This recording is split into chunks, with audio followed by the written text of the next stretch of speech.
А чи звучало у вас в родині запитання, що таке секс? Ні, ще не звучало саме, що таке секс, тому що, мені здається, їм навіть такий термін ще невідомий. Тобто звучало питання, як ми з'явились на світ, і в контексті цього питання ми розповідали, що з великою любов'ю я і мама зробили вас. От, а яким чином це відбувалося? Там статевий член, вульва і все це ще не пояснювали. Мені ще не випало нагоди, скажімо так. А якщо прозвучить це питання? Звичайно, будемо говорити про це. Що секс – це є фізичний і емоційний контакт. Зв'язок двох людей, в якому їм добре, от, і після якого народжуються діти, якщо дорослі хочуть цього. Дуже круто. Мені подобається, що ти говориш про емоційний контакт, тому що батьки зазвичай або фіксуються на тому, що це якийсь певний фізіологічний процес, так? Або навпаки говорять лише про любов. А це й те інше, так? Це і фізіологія, і емоції, і близькість. Ну і взаємне бажання двох людей. Взаємне Обов'язково на бажання. це акцентувати, тому що потім, щоб превентивно якимось чином уберегти від проявів сексуального насилля і, скажімо, навчити хлопців, я говорю зараз про своїх хлопців, навчити їх правильно вести з дівчатами себе, от, і вибудовувати якісь стосунки, то потрібно акцентувати на тому, що секс – це є результат бажання двох людей, не лише твого. Не лише однієї людини, якщо ти хочеш, але вона не хоче, то ти мусиш якось добиватись чи якимось чином бути настирливим. Тут треба дуже з цим обережно, тому що от на цьому, власне, так само будемо акцентувати обов'язково. Це дуже круто. Ти говорив про культуру згоди, яка лише формується... О, класно ти. Культура згоди, треба запам'ятати собі. Так, лише починає формуватися в нашому суспільстві, вона дуже обов'язковою. А на яких би ти саме правилах зупинився, от саме для своїх синів, щоб вони розуміли, що бажання дівчини обов'язкове для заняття сексу? Потрібно, з одної сторони, акцентувати на тому, що без згоди партнера не може бути ніякого сексуального контакту, бо це вже за межею правових відносин, це вже злочин, це вже правопорушення, це вже є насильство. Але з іншої сторони, все одно в стосунках двох людей хтось має проявляти трошки більше активності. Це буває по-різному. Іноді навпаки дівчина проявляє, іноді хлопець. Тобто все одно в стосунках є певна якась роль ведучого і того, хто згоджується. От. То мені здається, що тут потрібно пояснювати, що з одної сторони ти маєш якимось чином дати зрозуміти, що ти хочеш цього, дати показати свою приязнь вчинками, словами, діями, а з іншої сторони до якоїсь межі, на якійсь межі ти маєш зупинитися, якщо ти не відчуваєш, що з тої сторони є такі самі відчуття і таке саме бажання до тебе. Тобто, ну, мені здається, за один раз це не поясниш, тобто, і це, власне, є практика стосунків. Тобто, діти починають стосунки там у школі, в інститут, потім виходять у доросле життя, створюють сім'ї, вони роблять свої помилки, от, але головне, щоб не перейти у цю межу, де є насильство. Це вже червона лінія.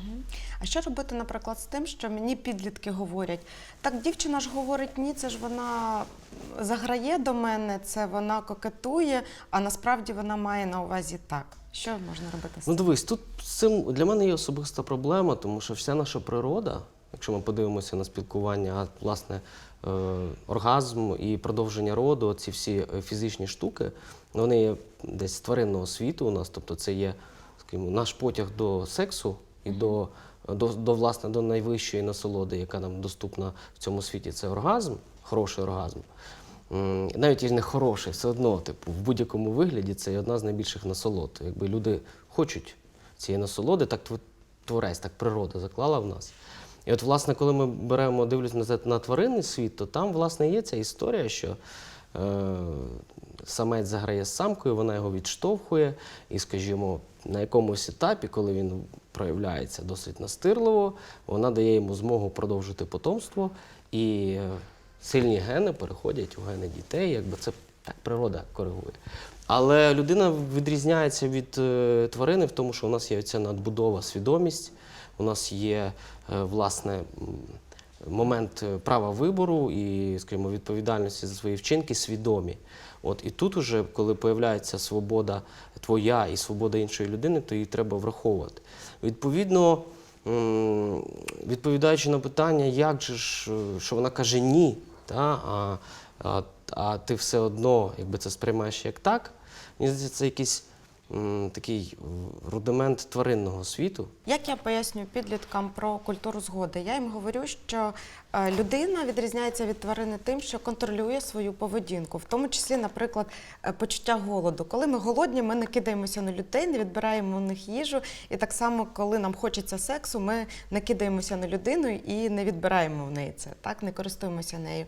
І хлопцям говорю зазвичай, що так, дівчата можуть кокетувати, але якщо дівчина сказала ні, ми її не додавлюємо, ми просто чекаємо. Якщо вона передумає, вона прийде і скаже: я все ж таки передумала і я хочу зайнятися з тобою сексом. Тобто оце формування культури згоди, сподіваюся, що коли наші діти стануть дорослими, в них справді це все буде відбуватися за згодою, взаємною і буде максимально безпечно для обох сторін. У тебе ж 2 сини, і вони швидко стануть дорослими досить. З якого віку ти готовий давати їм презервативи? Або розказати, що таке презервативи, як ними користуватися? Я не знаю, мені важко сказати. Це все залежить буде це від особисто від дитини. Залежить. Деякі діти починають цікавитися цим раніше, деякі пізніше. Мені здається, що вияснити цей момент і зрозуміти, що це вже потрібно робити, для цього потрібно постійно з дитиною спілкуватися. Просто довірливі такі дружні стосунки мають бути в цьому контексті. І в якийсь момент ти зрозумієш, це може стати і в 12, і в 15, і в 17 років. Кожна дитина дозріває до цього по-різному. Просто треба говорити і бути батьком і мамою для дитини, і тоді ти зрозумієш. Формулу, що там в такому-то віці точно я не назву, тому що, мені здається, це неправильно. Так, абсолютно погоджуюся. Я коли приходжу працювати в школи, я роздаю презервативи навіть 5-класникам, і на мене вчителі сваряться і говорять: навіщо ви їм роздали презервативи? Вони зараз всі побіжать займатися сексом. Але ми точно знаємо, що вони всі побіжать наливати воду, надувати кульки і гратися ними, тобто для них це буде розвага. Я батькам говорю, що ви маєте забезпечувати своїх дітей якісними презервативами в необмеженій кількості, десь років з 13. Можливо, 13-14. І, звісно, кожна дитина різна, це правильно. Хтось в 13 років виглядає ще як дитина, а хтось в 13 років уже досить дорослий чи доросла. І чому це так важливо в підлітковому віці? По-перше, діти часто думають, що презервативи не можна придбати до 18 років. Це велика помилка, немає обмежень вікових в придбанні презервативів. Кожна дитина може прийти в аптеку і купити презерватив.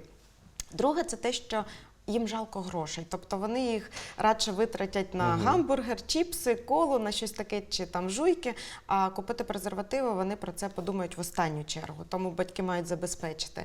І ще такий момент, коли я це говорю батькам, вони на мене сваряться і теж говорять: якщо ми даємо дитині презервативи, то це ніби ми говоримо, що йди, будь ласка, займайся сексом, але ось тобі презервативи.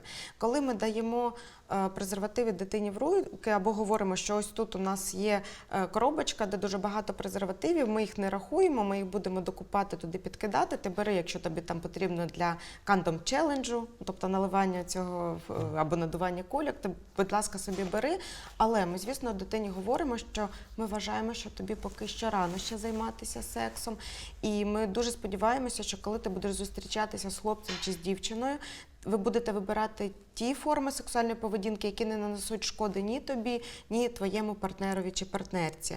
Але якщо ви вирішите зайнятися сексом, ми хочемо, щоб ви себе захистили. Зараз в Україні, на жаль, епідемія ВІЛ. І ВІЛ поширюється дуже швидко, і це сталося саме через те, що дорослі люди, я говорю зараз про дорослих людей, дуже рідко користуються презервативами, дуже погано знають інструкцію і навіть інколи не знають способи передачі ВІЛ. Скажи, які ти способи передачі ВІЛ знаєш? Я знаю точно, що ВІЛ не передається повітряно-крапельним шляхом. Що це передача контакт кров-кров. Через хірургічні якісь інструменти може, через голки заражені і, мабуть, момент переливання крові.